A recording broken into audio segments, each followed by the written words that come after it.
கர்த்தருக்கு ஸ்தோத்திரம். இன்றைய வசனம் 1 யோவான் 1:5. தேவன் ஒளியாய் இருக்கிறார், அவரில் எவ்வளவேனும் இருள் இல்லை.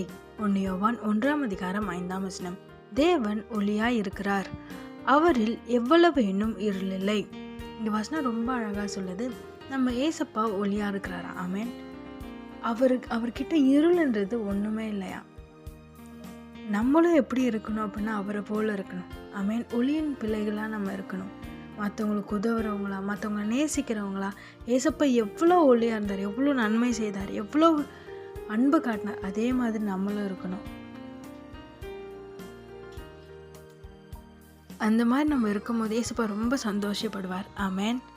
அந்த மாதிரி நீங்கள் ஆகணும்னு நினைக்கிறீங்களா? அவரை போல ஒளியின் பிள்ளைகளா, அவரை போல ஒளி உள்ளவர்களாக ஆகணும்னு நினைக்கிறீங்களா? அப்போ நீங்கள் செய்ய வேண்டிய காரியம், ஏசப்போட ரத்தத்தினால கழுவப்படுங்க. உங்கள் பாவத்தை, சாபத்தை எல்லாவற்றையும் ஏசப்பா கிட்ட சொல்லிட்டு விட்டுருங்க. ஏசப்பா நிச்சயமாக உங்களை மன்னித்து அவரை போல ஒளியாக உங்களையும் மாற்றுவார். ஆமென். விசுவாசிக்கிறீங்களா? இருள்ன்றது உங்ககிட்ட இருக்கவே கூடாது. நீங்கள் ஏசப்பா கிட்ட ஜெபிக்கும் போது, ஏசப்பா நான் இந்த பாவம் பண்ணிட்டு என்னை மன்னிங்க அப்படின்னு சொல்லும்போது நிச்சயமாக உங்களை மன்னித்து அவரோட ரத்தத்தினால கழுவ வல்லவராக இருக்கிறார். அதே மாதிரி அவரை போல ஒளி உள்ளவர்களாக உங்களையும் மாற்ற வல்லவராக இருக்கிறார். இப்போ ஒப்பு கொடுங்க.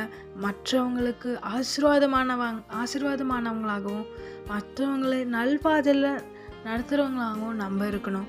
ஏசப்பா அப்படிதான் இந்த பூமியில் இருந்தார். அவரை பின்பற்றுவோம். நிச்சயமாக ஏசப்பா அவங்களை அதிகமாக ஆசீர்வாதத்தை உயர்த்துவார். ஆமென்.